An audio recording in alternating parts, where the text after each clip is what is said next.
Hey everyone, Dr. Jason Deitch here for another episode of the Life Vision Project. And I'm excited for today because we get to hang out with my good buddy, Dr. Ed Osburn. Ed, how are you? I'm amazing. I'm actually a little nervous today, Jason. Why is that? I don't know. All right. Well, we actually, I am too. The pressure is on. Listen, this is all about the Life Vision Project. It's all about a big idea, transforming our profession into getting reconnected to their own inner life vision. And from there, really imagining the possibilities of what if we had 1,000 or more passionate chiropractors that were connected from their life vision with others who are in alignment with their life vision, and the possibilities to me are intimidating and exciting, and something I think to be nervous about. Yes. Let's let people who may not yet know about you. There are a few people who aren't yet on social media and don't get the benefit of seeing your videos and what you're up to and knowing you and your story. Let me start off by asking, share with us your story. What happened and how did you become the chiropractic philanthropist, and as far as I'm concerned right now, one of the top trainers to teach people how to do exactly what we're doing right now. Yeah, I mean, it's definitely it's a long story. I can make it really long, but I'm gonna kind of make it a little shorter, condense it, time travel the experience for everyone. I think I like to describe myself just like everyone who might be watching this right now. Like, I'm just like everyone else. I just figured out some stuff online, and yeah, I was a chiropractor, just like everyone else. I graduated, I struggled for years, got a coach, a mentor, started killing it in pediatric family care with my wife, who's a chiropractor, and we were in Edmonton, Alberta. We had a busy practice. Like, we were seeing a good size of people every week, and it was busy, and I loved it. It was awesome, Jason. It was amazing. And then, the dream, it was shattered. Like, it was shattered, like just out of the blue. Healthy guy, training for ultramarathons. I got diagnosed with a critical illness, and just it never got better. Like everyone, especially chiropractors, we tried to do everything that we could naturally, and to help my body heal. And then it just got to a point where I needed emergency care, and in the hospital, all these complications, and I never had the ability to get back into practice, especially at the intensity that I like to enjoy, where I was at that level, Jason. And then from there, I'm just like, look, I got to figure out how I can be part of my profession, serve at a higher capacity, or I just call it a higher or different capacity now, because I feel like by training other chiropractors to do simply what I'm doing and what I've learned, I used to impact people one at a time. Now, like on a case, like on one-on-one basis, but now I can actually help other chiropractors who help thousands of people. It's amazing. It's that ripple effect. So I just had to figure this stuff out. I made a lot of mistakes. I spent a lot of money figuring stuff out. I created a podcast because I wanted to help chiropractors and just give back to the profession. And that was really our theme. It's called the Chiropractic Philanthropist. Was just, we are all more alike than we are different. That podcast crushed. We're just approaching 400,000 listens in just around 2 years now. And so I think that was where it all started for me, is the podcast. And then from the podcast, things just kind of kept growing, and I learned everything. And now, for social media and how to market that podcast. And then from there, chiropractors were coming to me, Jason, and saying, how do you do this? How could I do this? And that's where I started teaching. I love it. You have, for those that may not know, you've developed what's called the chiropractor's laptop lifestyle, a great way of describing what it has the potential to be. I don't think the idea is for everybody to give up practice necessarily, just so everybody understands. But there is something, and what appeals to me, besides you just being a good, cool dude who's authentic, transparent, and so on, is the work you're doing, which is teaching chiropractors how to get in touch with their sort of vision, their inner voice. I love the process. I've been through much of it with you. The process of being creative, of understanding what's my identity. How do I want people to see me in the world? What is how do I prioritize my voice? And that comes down through, the creative process of, how do you title something? What kind of imaging and branding do you put out there, and so on? All of those, however, are secondary to what I want to talk about here, which is your life vision. And, your experience, I think, out of necessity, I think probably forced you to do some soul searching to understand. You probably had decisions to make. You could have gone into other industries. You could have done other things. You're talented. You're capable. And yet you stayed with the profession. So maybe share with us a bit why. What is it in you that helped you get clarity with what your life vision is and now how you choose to express it?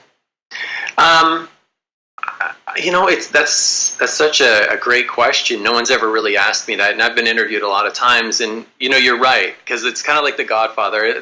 There's that line in the movie. It's like every time I try to get out, I get pulled back in. So I could definitely, and I've been able to have the opportunity to step out of the profession. But I know that there's a deeper purpose for why I am doing what I'm doing, and it's to really help the profession grow and to push them into the digital age, just like you.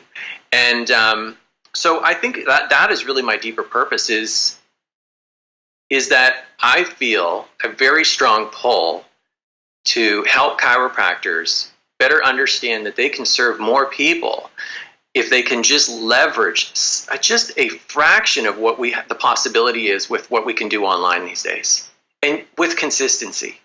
Just a fraction. Like I try to use myself as an example. A guy sitting in his basement in Edmonton, Alberta, starts a podcast, and the next thing you know, he's moved across the country 2 years later. He's, interviewing Jack Canfield. I mean, it's crazy to think that anyone can do that, but it's possible for all chiropractors. And we, as chiros, we go to school for a long time. We're all so qualified, and we all have so much knowledge, yet we don't always respect the amount of knowledge that we have to give and the value that we have to give to the world. So that's kind of my pull. I mean, I hope that answers the question. It's just to really help chiros get out there. Yeah. I'm assuming, I don't know if you have any sort of, some of us just get there how we get there. Others have some sort of soul searching or an aha moment or a mentor or a process that led us to chiropractic. And as you sort of jokingly, but as I understand you say, keeps us in this thing for something bigger than just, another opportunity to make a few bucks. What is that for you? I wish I had a sexy story for why I became a chiropractor. Everyone I interview has a sexy story. I don't have a great, the aha moment. For me, it was like my wife is such a powerhouse, and she's from a chiropractic family, and I had no intention of ever becoming a chiropractor, but it was kind of like with Lance Armstrong. I was like kind of, drafting behind her while she was in the bike the whole time. And I got pulled in, and it's the best decision I ever made. I mean, who wouldn't want to be, well, maybe some people wouldn't want to be a chiropractor, but really, it's the greatest profession out there, and there's never a better time to be a chiropractor. So all my friends were chiropractors. Everyone I knew was a chiropractor. And when I started to learn more about the principle, I'd always been under care. It was almost like a natural fit. It was like the pieces of a puzzle, and we just kind of turned them, and everything fell into place for me. So that's kind of my story. I love it. Share your vision. Obviously it's more than just getting a few people on board and teaching them what button to click and so on and so forth. I see some of my closest friends now working with you and so on. I see what they're now producing. Share some of your vision about where do you see this all going? I asked this under the umbrella of you're now expressing your life vision. However you found it. This is my niche. This is my key, whether it was out of necessity. Listen, I got a computer. I got some hands. I got a message. I learned but what's your vision for how this all unfolds as time goes on? Well, if it's my vision for what I would like to accomplish, especially in the next year, I would like to see 500 chiropractors, practicing the laptop lifestyle. And I think the reason I like that, and the reason why so many chiropractors are attracted to that, is because there's a certain amount of freedom. And I don't mean just about the money. It's the excitement I love to see when chiros are, like, docs come into a program like that and they're able to express themselves versus like what they feel they should be saying. Like they have their own unique message of health and healing. It's beautiful to see. So I think that that's my vision, is to help free more doctors, not just for, in terms of like have better cash flow and serve more people, because by the way, more cash flow means you can serve more people. But also, if it's on a greater perspective, I see how powerful would that be, Jason, if we had 500 docs who were masters of social media.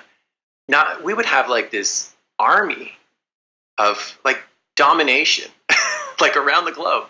Yeah. Truly. Yeah. Truly. Yeah, and it's, that's where you and I are in complete alignment. It's why I admire what you're up to so much and so on.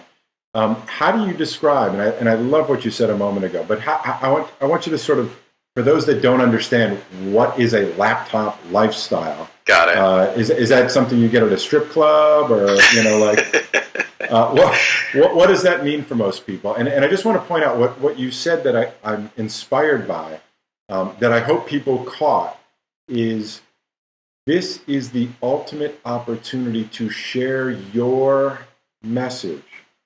I spoke with the Warners a little bit earlier, and they're talking about national media. I work with Alex Vidan, and, you get on TV. You don't have that luxury when you have editors and ratings and so on. But in what you're teaching specifically, there's no greater way to share your authentic voice, whatever it may be, with an unlimited amount of people. How does that relate to the laptop lifestyle you're referring to? It's simply getting outside of the box for docs. So it's like sitting down and actually learning what needs to be done in terms of posting consistently on social media, meaning Facebook, whether it be Twitter. First of all, there's so many different ways we could cut and slice this, right? You have to really think about that specific doctor in terms of like who is their ideal patient. Maybe their ideal patient doesn't hang out on LinkedIn, right? So you can be very specific in that way, but they should know where they should be so that they can get in front of that ideal patient for free and post consistently and attract people into their practice so that they can impact more people. And it doesn't, maybe we should call it the mobile lifestyle, because you can actually use this now, right? You don't even need you don't even need a laptop anymore. So I just see that, there's even docs I've got on the phone who have applied to work with me, and they're like, I don't have a website still, Jason. So I think that, there's just, and even when someone... Are they faxing you their application? I don't even know how we got on the call. I had someone still at a BlackBerry the other day. Yeah. So I think it's just, if we are that far behind in terms of, the curve for because this is marketing, by the way, right? This is next level marketing and messaging. Then I'm seriously worried about where our profession's going. Like, seriously. Like,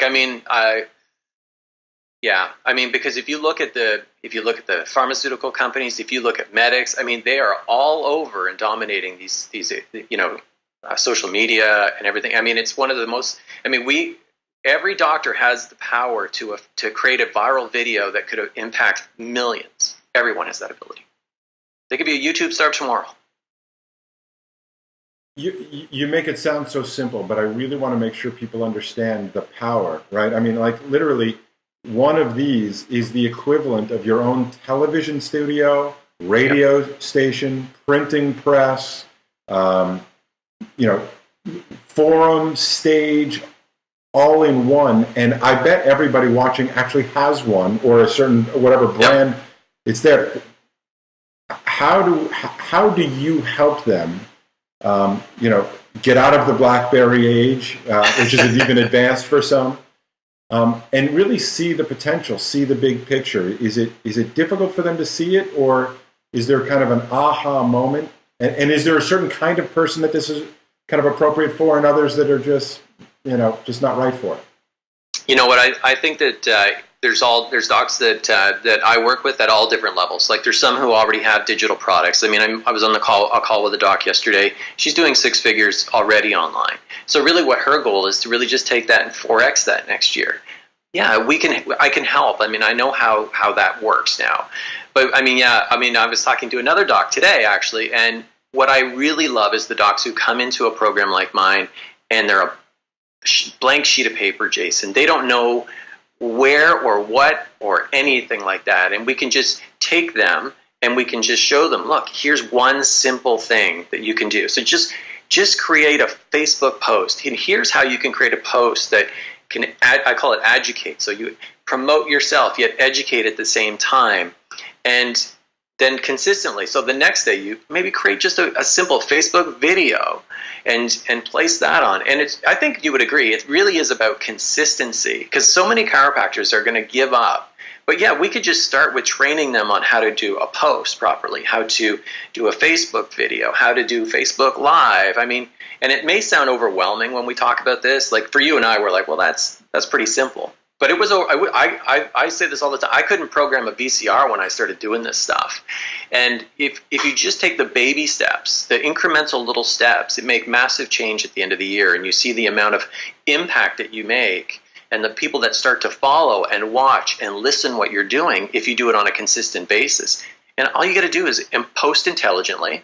And by the way, there's ways that people can do that with a click of a button using actually things like Amplified and things like that. So there's ways that you can do this very simply, and you can start to build that audience, that tribe. And I think you asked me before we even got on, what would you say is part of that superpower?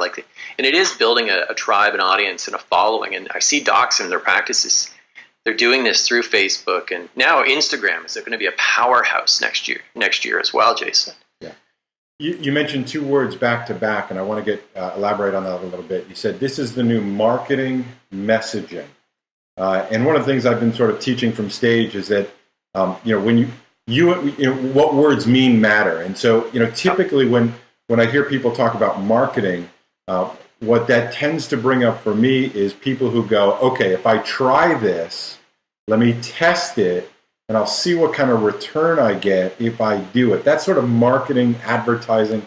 That's the mindset. And that's why I'm bringing it up, because if you think of marketing as messaging across multiple platforms, okay, that's what it is.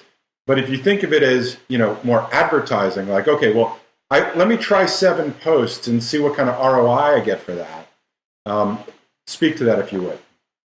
I think there's maybe I can speak to a couple mistakes that docs make that I see, because I'm on Facebook, and especially the reason I'm on Facebook so much is I follow my clients and I give them, hey, tips, and hey, I saw this, but we could do this better. And so one thing I always talk about chiropractors, we like to make premature offers. We like to just offer, here's my phone number, here's my website, one of those things. So sometimes it's okay just to post often with just value. And you'd be surprised when you become that magnetic personality, that magnetic marketer, I call it. And when you're just providing value, once in a while throw in an offer. And how many people start to message you and say, hey, can you help me? Hey, maybe, or they'll tag someone. I'm sure you see that they'll tag someone in your posts, meaning they want them to see your stuff. So that would be one of the things that I see is a mistake. And the other would be kind of just, an extension of what you said, Jason, is they give up. They just stop. 7 posts. Oh, no one clicked. No one liked it. Right? When in fact, you have many times you have no idea who read it, who was impacted, that didn't, like it, which is the lowest form of engagement. And yet you still had an impact on their life. Yeah. So that's what I want to get to is what's the mindset behind it, and how do you develop, appropriate expectations? I agree with everything you're saying 100%. We cannot, everything isn't measurable. There are plenty of us that see the consistency, never click a like button, never leave a comment. There's nothing to measure beyond an impression, which who knows what that means, right? What's the mindset, though? Is this a matter of I'm going to keep on just sharing my message? How much of it is to try to understand what your market wants to hear? How do you develop the right sort of consciousness so that you feel good waking up and are inspired to do it each and every day? Because I'll speak for myself, too. It's not natural. I'm an introvert. I'd rather, not have my face anywhere if I could, avoid it. But it's necessary. So how do you develop the right mindset to wake up? And I credit you tremendously. it is not the loudest voice, it's the most consistent voice that's going to win. How do you do it? Oh, just try to make it fun. Just try to have fun with it. And then fun and fact. So I literally 5 minutes before you and I got on this call, I did a video for my mentor. He asked me to do a video for a new product he has, and I was literally playing the air guitar. Like that is so not me, Jason. But you know what? I'm like, how can I make this the most impactful? How can I get people to watch this thing and to actually, because this is so valuable what he's offering. So I think if you can keep it fun, if you can keep it, and again, I'm going to keep coming back to that word of consistent. Just never give up. Just keep doing it. And I would just look at, if you really want to look, because chiropractors were all about the ROI, right? I hope not, but many are, yes. So a lot of them are. So and by the way, I have nothing against ROI. I look at my numbers every day. So I think that if we challenge people, like listening right now, and I'm going to say people because maybe chiropractors are not the only ones listening, but if we were to say, let's do this for 30 days, just do a Facebook Live every day, or just post one post on Facebook and social media or Instagram, throw in an offer once in a while, and at the end of the month, take a look and see what actually happened. Did you what was the ROI? How many people messaged you for help? How many people did your practice grow or shrink? How about in 6 months? Look at the numbers. I think that you can put an ROI on it. It's not going to be, it's not going to be something where you can just go, look, I did a post and it was this number. It's not that simple anymore. Yeah, and I don't think the idea is not to get something in return. No. But what I'm really sort of speaking to is there are some people that make decisions solely based on the data, right? As opposed to, listen, here's my authentic voice. This is what I want to say.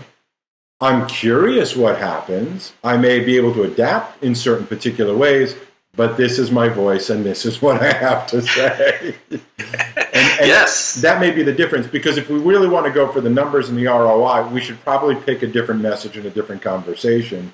Might as well. So, yeah. No. It is. I think the ROI is it's like a feel-good thing for me. It's like I feel like what I did had value. So if at the end of the year, the numbers are up, great. Yeah. But I know that I impacted people in that respect too. Yeah. What do people need to make this happen? Just to make it clear how simple this can be. What are the requirements, tools, learning? What's the learning curve like? You're taking people from a blank slate who can't program VCRs and so on.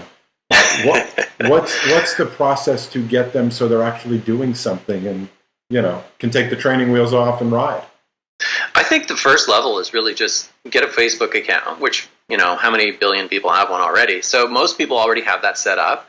The next thing would be to start posting consistently. So I don't have my MPG guide in front of me, but every day I have an MPG, like I have a mass productivity, like what I do every day doesn't matter. I always post once a day on Facebook.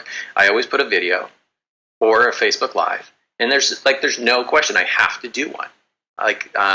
So again, consistency, but always just have a Facebook account, post onto it.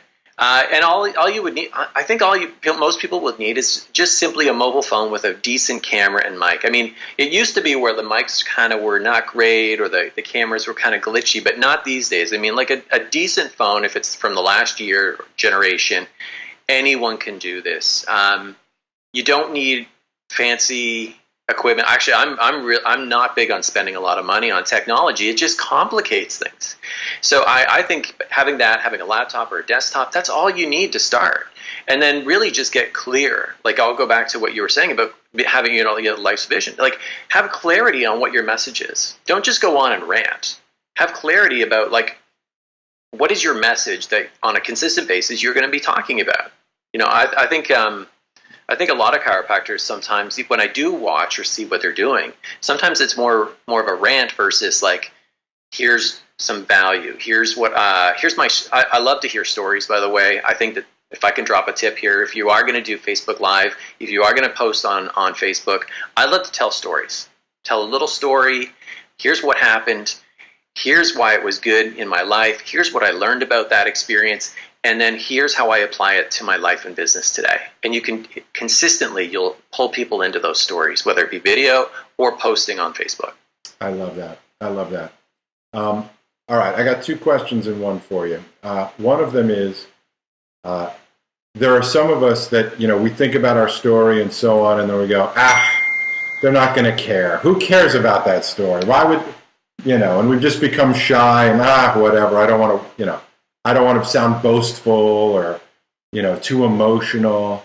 But then that also leads me to, and I've seen this happen to all of us, that hesitancy about the critics. Not even there's our self-critic, which is that one. But then there's the, what happens when people start actually, criticizing you publicly. The haters, for example, and so on. We're chiropractors. Not everybody yet loves us and understands us. How do you handle both your inner critic and the external critics? I think the inner critic goes away the more you do it. Okay. So I mean, the first time I did Facebook Live, I was like, this feels really weird, and I can't go back. You don't have to post it, but still people can see what you're doing. So the more you do it, the better it gets, the easier it gets. Not everything that you post is going to be a hit, right? But again, consistency. And then I think that when it comes to critics, when it comes to haters, expect it. And know that if you are getting some friction, some resistance, that it's a good thing. That, I think that if we removed all the resistance from what we did, life would be pretty boring, I think. So what I used to do is I used to have this like dark warrior kind of switch on. I would call it switch on, right? So if someone criticized me, if someone was hating on me or my post or something I did, I would just tear them up, like tear them down. Like I could tear people down. And what I've learned, Jason, is that that's not the best way to do it. That people are watching you. I always tell my clients, people are watching you. They'll see that, hey, here's someone who criticized you, but they were watching to see how you respond. So you have a choice, and we're all going to get this stuff. And my choice is to block, delete. That's my choice now. And so if it's clearly something that's just too, frivolous, like just to kind of, trolling or try to get you going, then block, delete. It's just a distraction. Yeah, I tend to say that there's sort of 2 camps. There are critics and then there's cynics. Yes. There are those that are kind of going, I don't agree with this. And it's actual authentic concern or disagreement. And that's fair and something worthy of perhaps conversation. And perhaps there's growth on both sides. Cynics or trolls or those just trying to piss you off and there's no movement or any need except for, them trying to, steal some of your thunder for their own personal glory and whatever sadistic benefit they get from that. I agree. Delete and block and delete. So I'm really happy to have you part of this Life Vision project. I think what you do, what you offer, both as an example as well as what I admire you for doing so well, is really teaching the basics. I speak from a very high level. I make things available, for free, but there's still a really critical need for those that this isn't intuitive for, it's not natural for. They want more, perhaps, personal connection or, somebody to sort of pull out from them individually what their life vision or their messaging really is all about. And for that, I just need to acknowledge you and say, thank you for the work that you're doing. Oh, thank you. I think it's essential and can't encourage people enough to be a part of that conversation with you. And if I could drop like a just even one valuable piece of advice for anyone who's looking at starting, is just watch. So don't just post and put things out. Be a consumer. So go on and interact with other people, like what they like, follow people, see what they're doing, what is working, what gets engagement, what doesn't, what resonates with you and your message, your life's vision. And then you'll probably start to notice that you can start to see what people respond to. And that's really what I am. I watch a lot of people and I see what they do and what they say. And then I'm like, wow, that's really interesting. And then I try to make that part of my own story. Well, not using theirs, by the way, but using those types of engagement that, and you'd be surprised at how quickly that learning curve can change when you just learn from what others are already doing. I think that's phenomenal. And you said something again I want to sort of exploit and bring out for people, which is, I think of what you're doing in my world as more advanced. And what I mean by that is that, not everybody needs to create their own content. There are plenty of people, maybe everybody should. I'll start with that. I have no problem with that, but not everybody's going to. And so, that's, I think the understanding here is get engaged, use the tools, watch what other people are doing. There's a learning curve to this. And if you did nothing else but shared other people's stuff, and that's one of the things, again, I'm just pointing out, is that one of the things you're doing that I don't think the profession really understands and appreciates yet is that you're teaching influencers, chiropractors, how to be influencers. Yes. And that may not be all 60,000 or whatever the number is. If we had 500 or 1,000 producers with 55,000 sharers, we'd be way ahead of the game. So I think that, it is a matter of people understanding, what role do I want to play? Do I want to just share the message? Great. Then I need to find probably all of your clients and Amplified and share their great stuff. That's the point. But when you're ready to share your voice, when you're ready to, reveal yourself and share your message with the world, your program, what you're teaching, what you're committed to is essential learning as far as I'm concerned for our profession. So for that, I say thank you. We're closing up on time. I'll be respectful of some sort of time limit. Let me just, I guess, close by saying I admire what you're doing. I admire your journey. I admire your work.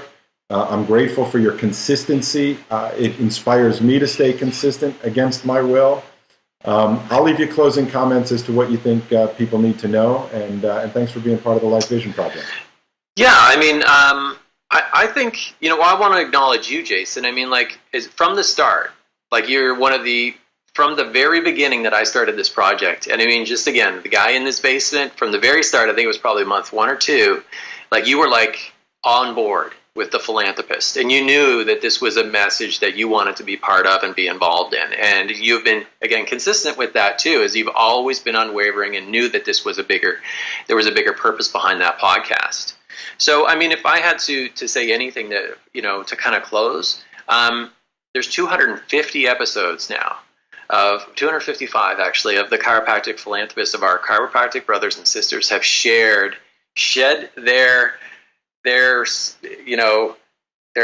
what do you want to call it? They're down to their true essence and identity on that show, and I got to honor them for that. And so many chiropractors have learned so much from those episodes. So I would like to close with that. Just let everyone know, you can head over to the Chiropractic Philanthropist and definitely check that out. Yeah, and I'll add to that. Check it out for yourself, but we have to always remember that sharing is caring. Mm. So, you may go, I know it, I've done it, I got it all figured out. Great. Then share it with other people. Yes. All right. Ed, thanks so much for what you do. Thanks for joining me. And thank all of you for joining me for another episode of the Life Vision Project. We will see you in Atlanta for our Life Vision meetup. Thanks for joining us.